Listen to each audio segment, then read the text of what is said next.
자, 여러분 교재 56페이지에 수요의 개념이 나오고 있습니다.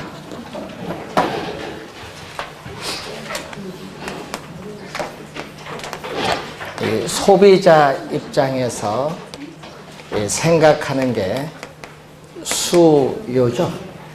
자, 이 수요는 일정한 이 기간이라는 용어가 꼭 나오죠. 기간.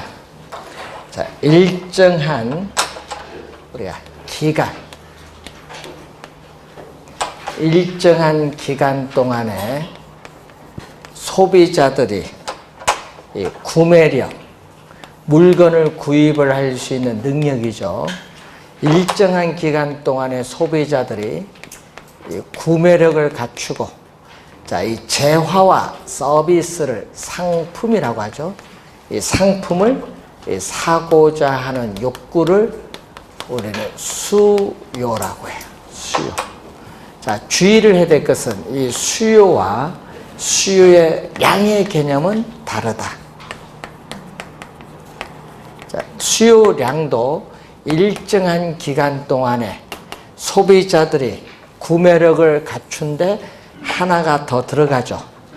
특정 가격 수준. 예를 들면 평당 2천만 원 이런 특정 가격 수준에서 상품을 사고자 하는 최대 우리가 수량을 우리는 수요량이라고 하죠.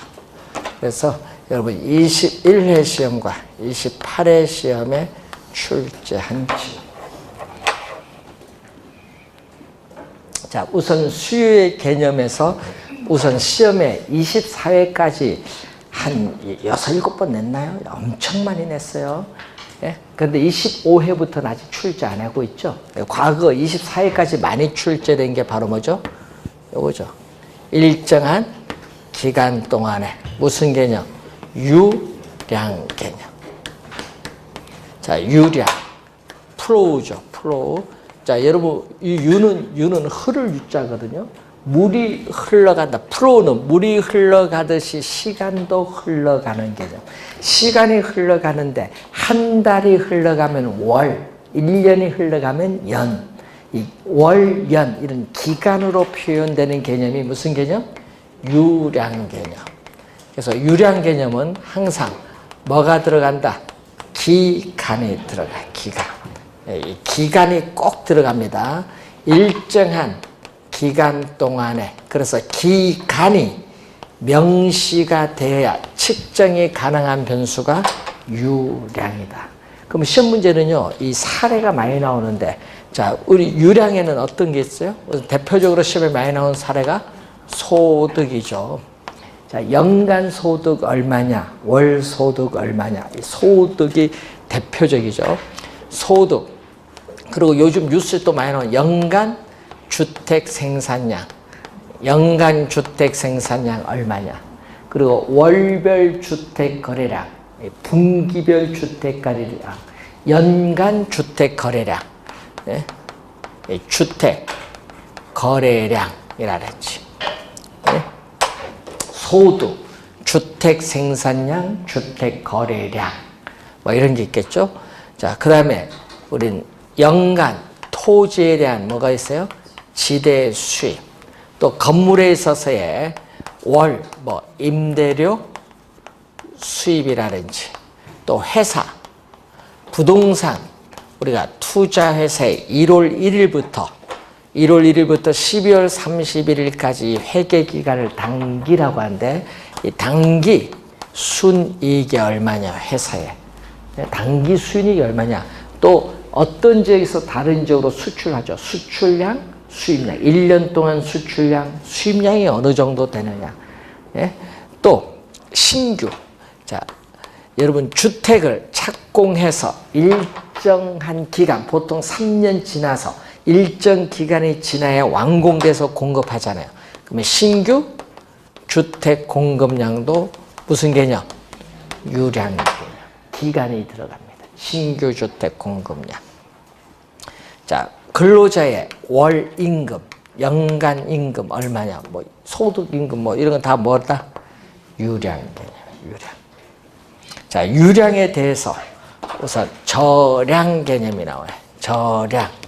저량은 스톡이죠. 스톡. 여러분 저수지에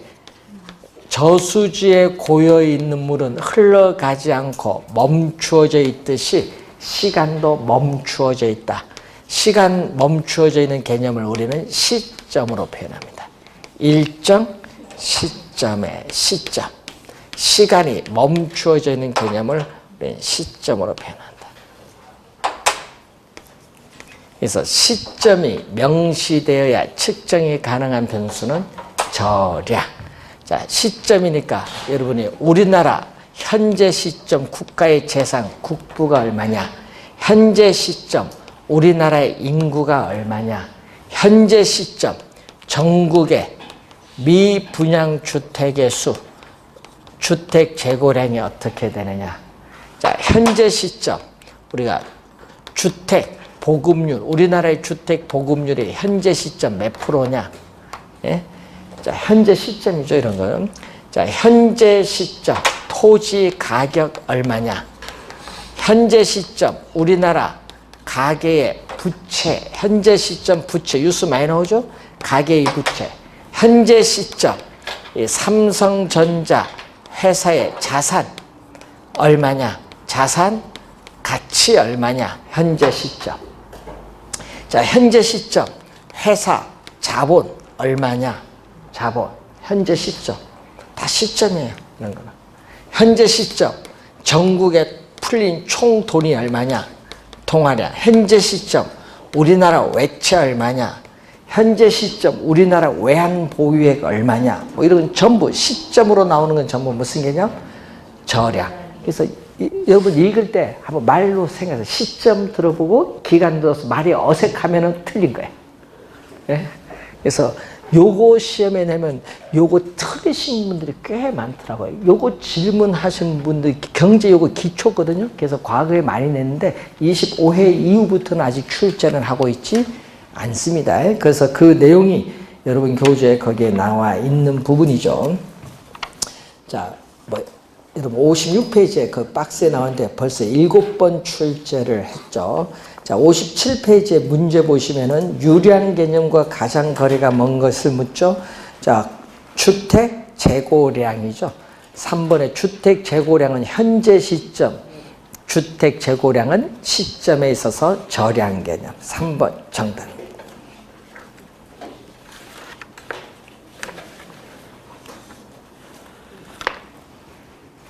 자, 구매력을 갖추고 이 말은 뭐죠? 자, 구매력을 갖추고 이 말은 우리는 실질적인 구매력을 갖춘 뭐를 의미하죠? 유효 수요를 의미한다. 자, 유효 수요는 부동산을 구매할 살 의사도 있고 부동산에 대해서 지불할 수 있는 능력도 있다. 이 살 의사, 지불 능력 모두 갖춘 수요를 유효 수요라고 한다. 자, 사고자 하는 욕구인데 사고자 하는 것은 사전적 개념. 사전. 예, 사후가 아니라 사전적 개념으로서 어떻게 돼요? 우리는 사고자 하는 의도된, 계획된 양이죠. 실제로 구매한 양을 의미하는 사후적 개념이 아니라 사고자 하는 의도된, 계획된 양을 의미하는 사전적 개념인데 여러분 의도된 양과 실제로 구매한 양은 같을 수도 있고 다를 수도 있습니다. 자, 이런 개념이 수요에 숨어 있습니다. 자, 수요의 개념 한번 확인해 봤고, 자, 여러분 교재에 58페이지에 거기 밑에 보면 수요의 법칙이 나오죠.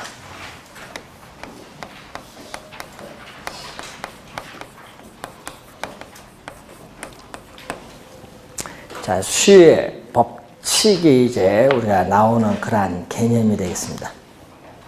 자, 수요의 법칙을 보면은 우리가 가격이 변하거든요. 가격이 변하고 가격 이외에 다른 조건들은 아무런 변화가 없다. 일정불변이라고 전제를 합니다. 가격만 변하고 가격 이외의 다른 조건들은 시장에서 아무런 변화가 없다. 일정불변, 고정되어 있다고 가정을 합니다. 그래서 가격이 변하죠. 자, 여러분이 예를 들어서 어떤 상품의 가격이 오르면 비싸죠. 어떤 상품의 가격이 오르면 비싸니까 소비자들은 어떻게 돼? 안 삽니다. 비싸면 안 산다는 얘기예요. 그래서 이전보다 안 사니까 이전보다 소비자들의 수요량은 줄어들어요. 비싸면 안 사니까. 그럼 싸면 어떻게 돼요? 가격이 하락해서 싸면은 소비자들은 어떻게 돼요? 사겠죠. 싸니까. 그럼 이전보다 수요량은 더 증가를 합니다. 이 가격과 수요량 사이의 관계를 나타내는 것을 무슨 법칙? 수요 법칙입니다. 항상 여러분 가격이 먼저 변합니다. 가격이. 그래서 여러분 이 가격과 수요량이 이렇게 뭘로 변한다? 반대로 변동하는 것을 뭐라고 해요? 마이너스.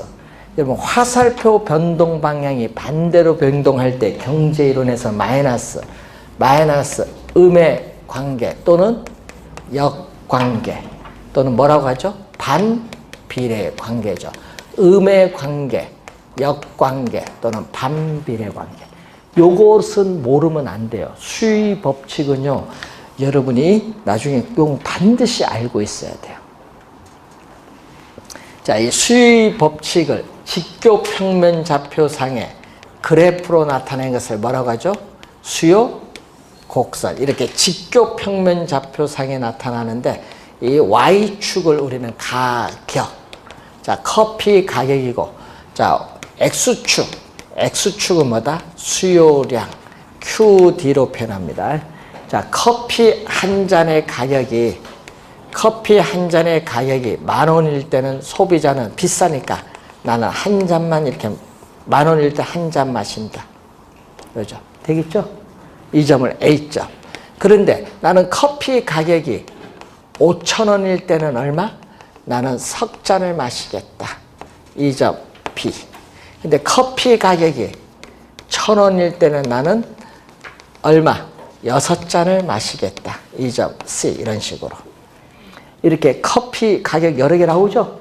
커피의 이렇게 여러 가격과 커피의 또 수요량 사이의 관계, 뭐 A, B, C 점으로 나타나는데 커피 가격과 수요량 사이의 관계를 나타내는 대응 관계.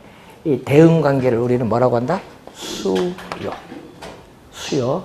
커피 10,000원일 땐 한 잔, 5,000원일 때는 석 잔, 1,000원일 땐 6잔. 이렇게 커피 가격과 수요량 사이의 일련의 대응 관계를 나타내는 것을 우리는 전문용어로 뭐라고 한다?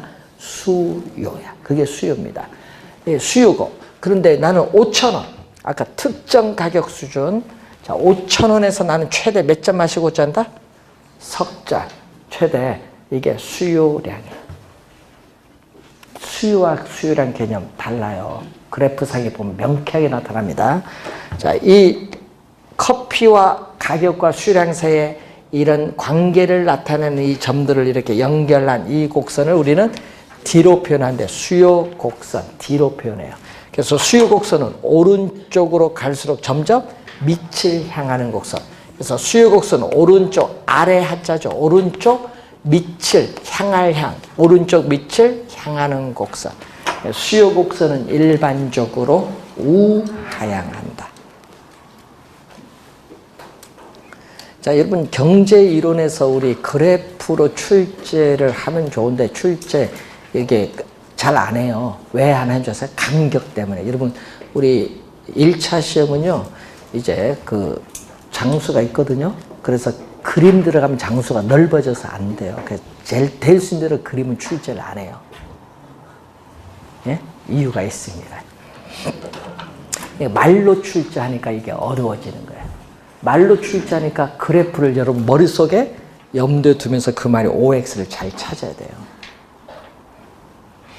자, 우선 수요 곡선은 일반적으로 우하향한다라는 거 머릿속에 이제 기억을 좀 이제 하시고, 그럼 시험 문제는 이제 작년에 2문제에 걸쳐서 출제했는데 하여튼 또 중요한 요거는요, 지금 요 앞에 거는 배운 건요, 지금 요 앞에 배운 거는요, 요걸 하기 위한 전제입니다. 시험은 요쪽이 중요하다 이런 얘기죠.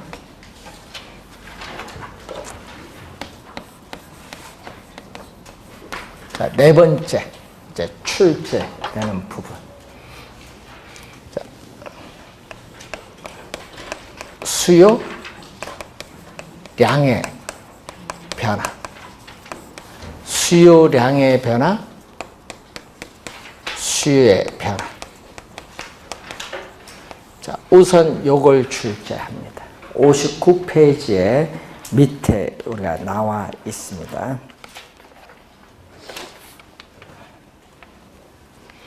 자, 수요량의 변화와 수의 변화를 출제한다.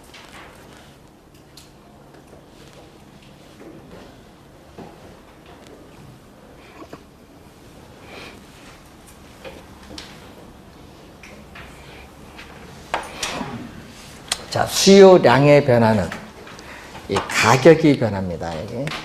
여러분, 예를 들어서 아파트 시장이면 아파트 가격, 커피 시장이면 커피 가격, 오피스텔 시장이면 오피스텔 가격. 그러니까 해당 재화의 가격이 변합니다. 해당 재화의 가격. 이 가격이 변하고 또 가격 이외에 다른 조건들은 아무런 변화가 또 없다. 가정 전제를 합니다. 가격만 변하고 가격 이외에 다른 조건들은 아무런 변화가 없다.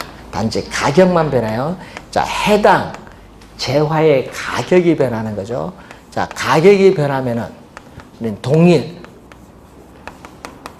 수요 곡선 이 상에서 이동한다. 자, 이 동일 수요 곡선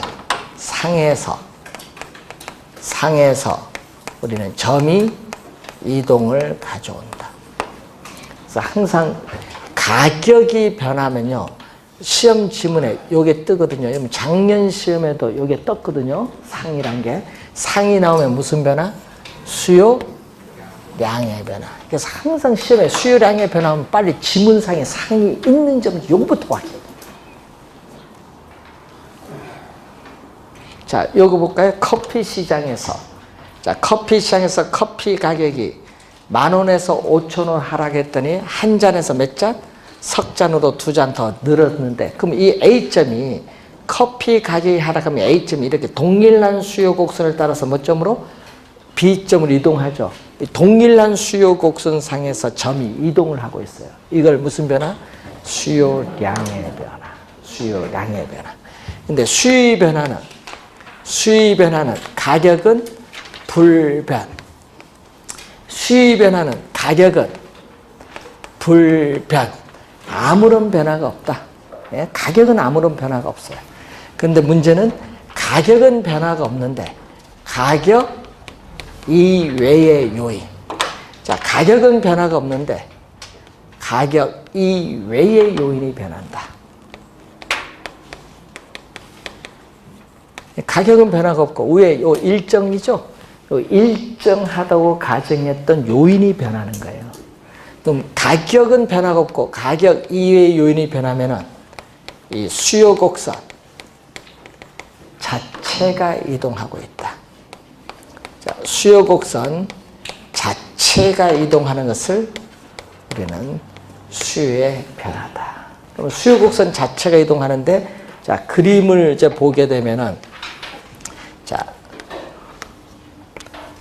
수요 곡선은 일반적으로 지금 이렇게 우하향하고 있어요. 근데 가격은, 시장에서의 가격은 지금 변화가 없죠. P0로 변화 없고요. 수요 곡선과 만나는 점에서 지금 수요량은, 소비자들은 Q0만큼 소비하고 있어요. 그러니까 시장에서 이 가격은 변화가 없다. 자, 그런데 이 소비자들의 실질 소득이 증가하면서 동일한 P0, 동일한 가격 수준에서 실질 소득이 증가하면서 수요량이 이전보다 더 증가했어요. 그래서 수요 곡선 자체가 우측으로 이동할 수 있고, 또 우리는 인구가 줄어들면서 또 동일한 가격 수준에서 인구가 줄어들면서 이전보다 수요량이 뭔다? 감소하면서 수요 곡선 자체가 이렇게 왼쪽으로 이동할 수 있습니다. 수요 곡선 자체가 오른쪽으로 이동을 할 경우를 수요의 뭐라고 하죠? 증가. 수요 곡선 자체가 왼쪽으로 이동할 때를 수요의 감소라고 하죠. 작년 시험에 이것도 출제했고 이것도 출제했고 두 문제에 걸쳐서 이제 출제가 됐어요. 자, 그러면은 지금 요 그림과 다르죠? 수요 곡선 자체가 이동을 한다. 오른쪽으로 이동하면 수요의 증가, 왼쪽으로 이동하면 수요의 감소죠. 그러면은 이 수요의 변화. 그래서 여러분 시험 문제 나올 때 잘 봐야 됩니다. 수요량의 변화, 수요 변화 같은 경우 아니에요. 수요의 변화 요인, 수요의 변화 요인, 수요 곡선 자체를 이동시키는 요인. 시험 문제 낼 때는요, 수요의 증가 요인 이렇게 내면 쉬운 거고, 수요 곡선을 우측으로 이동시키는 요인 이렇게 내면은 좀 약간 어렵게 되는 거예요. 말을 좀 변형시켜서. 자, 그러면 이 수요의 변화 요인이 상당히 많아요.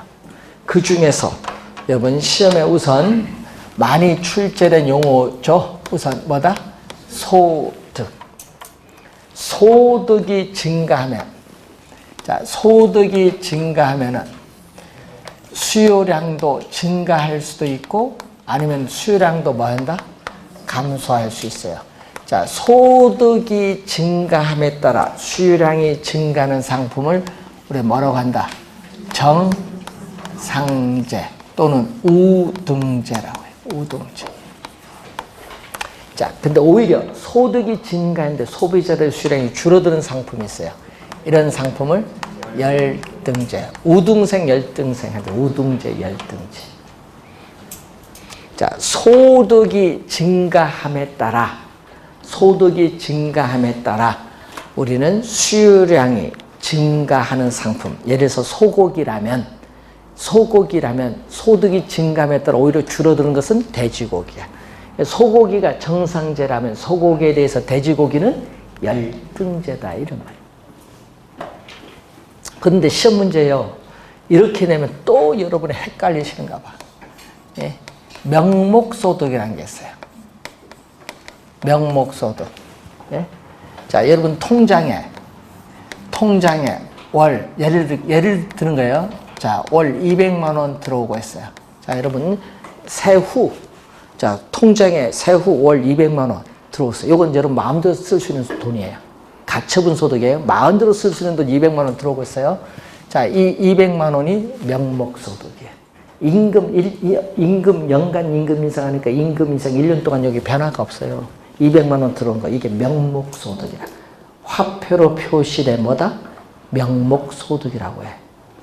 그러면 시험 문제에 뭐 명목소득 출제 안 하거든요. 시험 문제 뭘로 출제해? 예? 실질소득으로 출제하니까 이 실질소득의 개념을 모르신 분이 상당히 많아요. 명목소득, 실질소득 구분해야 돼. 그러면 여러분 TV 월 200만 원이 명목소득이에요. 근데 예를 들어서 TV 한 대의 가격이 100만 원이다. 그러면은 200만 원 가지고 몇 대 살 수 있어? TV 몇 대? 200만 원 두 대를 살 수 있죠. 이 주어진 명목소득을 가지고 시장에서 살 수 있는 상품의 수량, 요 TV 두 대, 요게 실질소득이야. 명목소득, 실질소득 다릅니다. 이게 실질소득이야. 그런데 TV 이 한 대의 가격이 50만 원으로 하락을 했어요. 명목소득 1년 동안 변화가 없지. TV 한 대 가격이 떨어졌어. 50만 원. 그러면은 200만 원 가지고 살 수 있는 게 이제 몇 대 살 수 있다? TV 4대 살 수 있죠. 뭐, 그렇죠? 그러니까 이때 뭐야? 실질소득은 TV 2대에서 넉 대니까 실질소득은 증가한 거예요.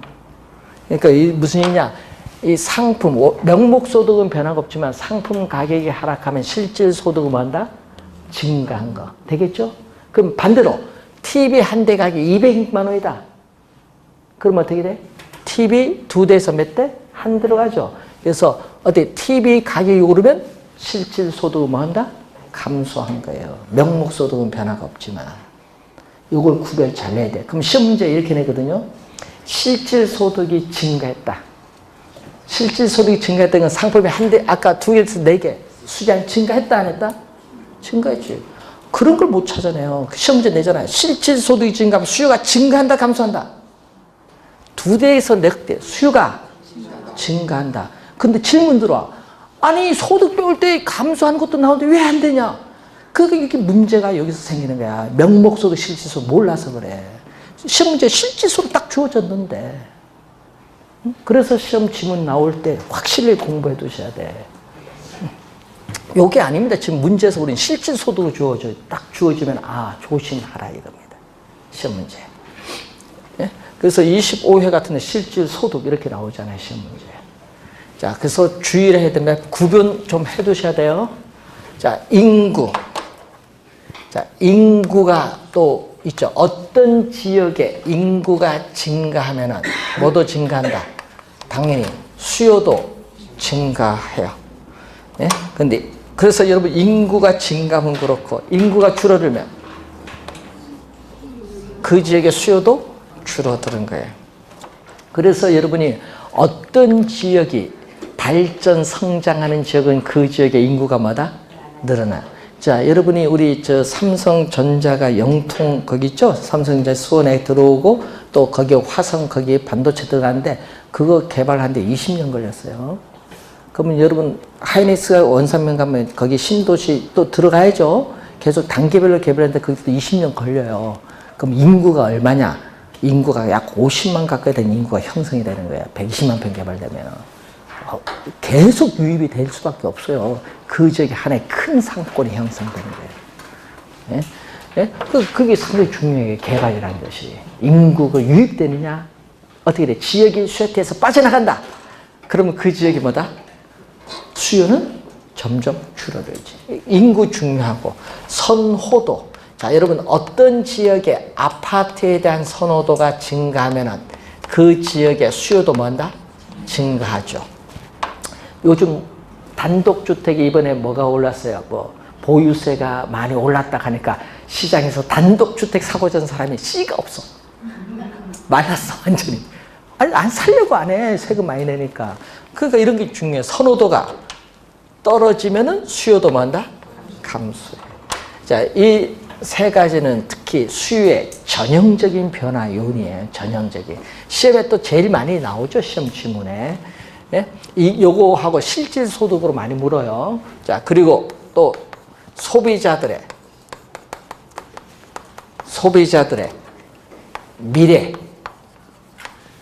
미래에 대한 기대, 예상이 있어요. 자, 미래에 대한 기대, 예상이 있어요. 자, 여러분이 가까운 미래에 조만간 아파트 가격이 하락할 것이라 예상이 된다. 여러분, 가까운 미래에 아파트 가격이 하락할 것이라 예상되면 지금 현재 비싸죠? 하락할 것이라 예상되면 지금 비싸잖아요. 네, 지금 비싸요. 현재 비싸요. 네? 그러면 하락할 것이라 생각하면 현재 살까요, 안 살까요? 안 사죠. 비싼데. 네, 현재 수요가 감소해요. 현재 수요가 감소한다. 미래에 대한 예상이 현재 소비에 영향을 주는 거예요.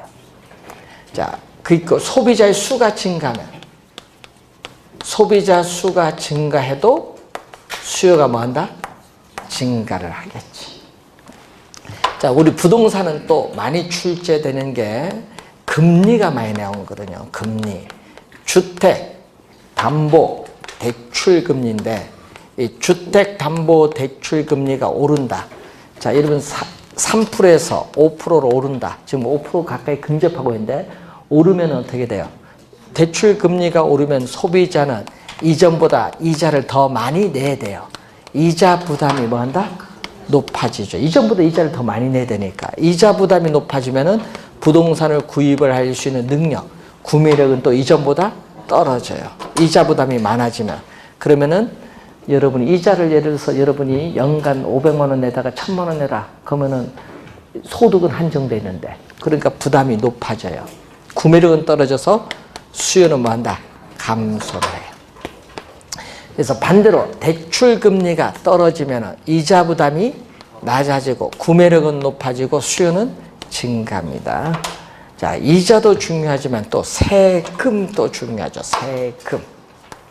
자, 세금 중에서 우리는 뭐죠? 취득세, 보유세인 재산세나 종합부동산세, 또 처분시에 양도소득세, 이런 세금인데, 세금을 뭐 한다? 우리는 인하를 한다. 감면 인하 조치를 취해주면은 소비자는 이전보다 세금 부담이 뭐 한다?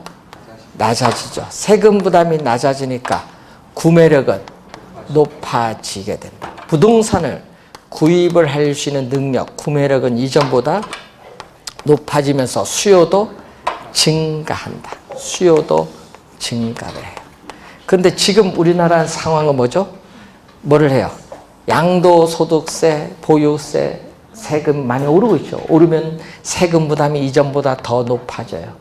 예. 그래서 올해형 보니까 세금, 보유세라든지 양도소득세, 종합부동산세 보니까 서울 같은 경우에는요, 작년에 비해서 올해 최대, 적게는 200만 원에서 2천만 원 정도 올라요. 더 낸다. 연봉은 한정되는데, 이거 골치 아픈 거야. 그러면 구매력은 떨어지고 수요는 줄어들어요. 예. 그럼 이 사람들은 세금 부담이 많아지면 생활에 지장이 있어요. 소비를 못해. 그러니까 결국 이사를 외곽으로 가야 되는데 간략하니 사는 사람이 있냐? 없어. 왜? 대출 안 해주니까 살 사람도 없어. 그냥 거래 절벽이 오는 거예요. 그래서 지금 도망가려고 해도 못 가요. 그게 문제가 되는 거예요, 지금. 자, 그런 얘기예요. 요 두 개를 그래서 시험 지문에 우리 수요에서는 많이 내요. 시험 지문에 세금하고 금리. 자, 요것도 있지만 또 거래가 있거든요. 거래 규제. 여러분, 거래 규제 대표적인 게 뭐냐 하면요. 투기 과열 지구, 투기 지역, 요즘 조정 대상 지역, 이걸 지정을 하죠. 지정하는 것은 강화하는 거예요. 규제를 강화하면은 어떻게 돼? 부동산 거래가 쉽지가 않아요. 황금성이 떨어져서 수요는 감소해요. 근데 이걸 완화한다. 투기 과열 지구, 투기 지역, 조정 대상 지역을 해제하면은 거래가 쉬워지거든요. 황금성이 높아지면서 수요는 뭐 한다? 증가합니다. 이 규제를 완화하느냐, 강화하느냐.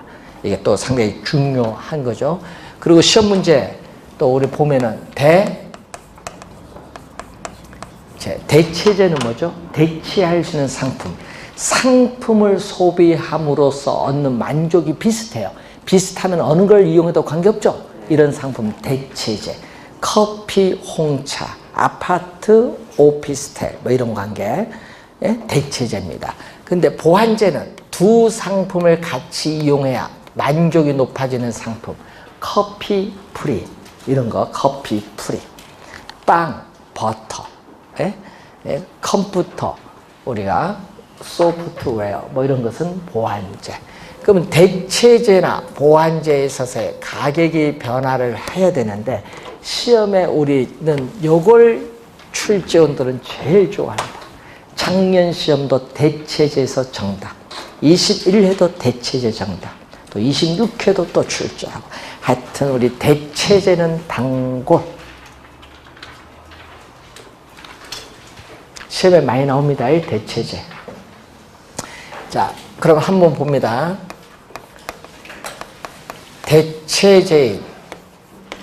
대체제인 아파트 가격이 상승한다. 그러면은 어느 시장? 대체제니까 오피스텔 시장.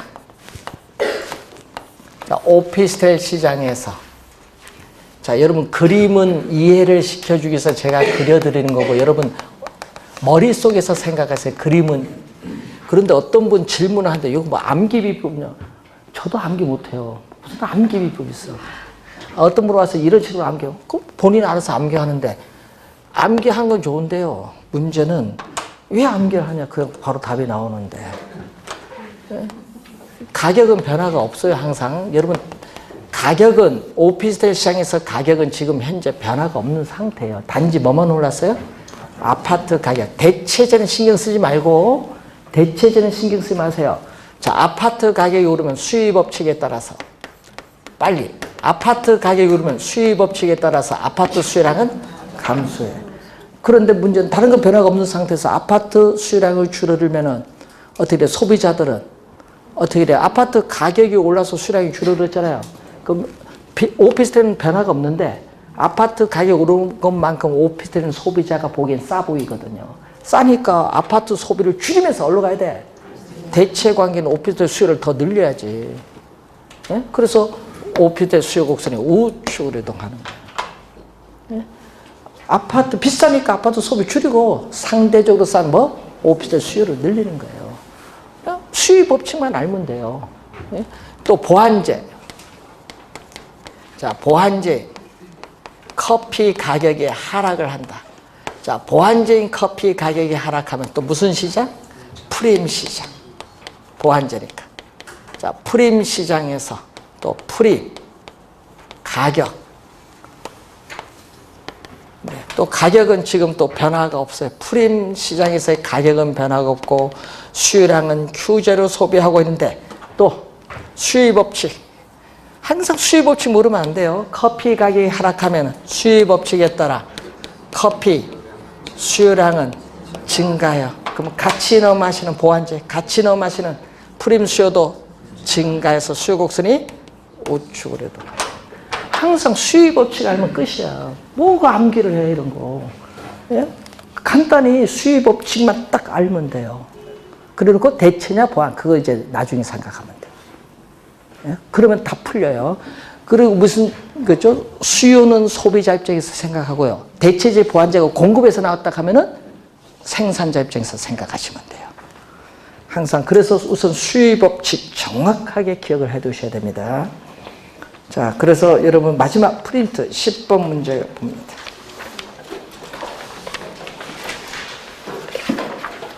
자, 10번 문제 보시면요. 재화 A의 수요 곡선을 왼쪽으로 이동시키는 요인을 묻습니다. 자, 소비자 왼쪽으로 이동하면 수요의 감소죠. 자, 거기 소비자의 수요 증가, 5번에 선호 증가는 수요 증가고 2번, 4번 보세요. 요거죠. 대체제의 가격이 상승하거나 예? 대체제의 가격이 상승하거나 보완제 가격이 하락하면 수요가 뭐다? 증가를 해요. 2번, 4번은 수요의 증가. 그럼 정답은 3번인데 요거죠. 재화가 열등제입니다. 열등제인데 소득이 증가하죠. 그럼 소득이 증가할 때 열등제는 수요가 뭐 한다? 감소. 3번 정답.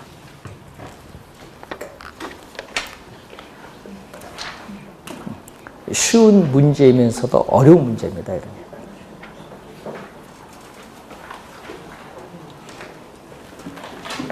자, 오늘 4개 중요한 거 설명했고 우리가 다음 주에 또 5문제 출제되는 범위를 또 설명하겠습니다. 오늘 배운 거 요거는 포기해서는 안 돼요. 오늘 배운 거 다 맞춰야 돼. 시험에 나오면. 포기할 거 따로 있지 뭐. 그래서 오늘 4개는 맞춥시다. 자, 오늘 수고하셨습니다. 감사합니다.